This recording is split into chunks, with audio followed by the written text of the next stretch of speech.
अतिवृष्टीमुळे वाड्यांचे मोठे नुकसान, तर 5 जनावरं जखमी।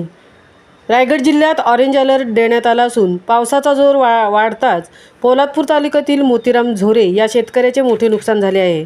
सावंतकोट समर्थनगर येथील मोतीराम झोरे यांचा वाडा रात्री 2:30च्या सुमारास अतिवृष्टीमुळे पडला असून त्यामध्ये 5 जनावरे जखमी झाली आहेत।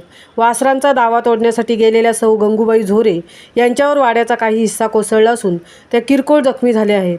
या गोष्टीची माहिती मिळताच आजूबाजूचे ग्रामस्थ व श्री काळू भैरवनाथ रेस्क्यू पोलादपूरचे सदस्य यांनी तातडीने घटनास्थळी जाऊन मदतीचा हात दिला व जखमी महिलेला ग्रामीण रुग्णालय पोलादपूर येथे हलवण्यात आले आहे।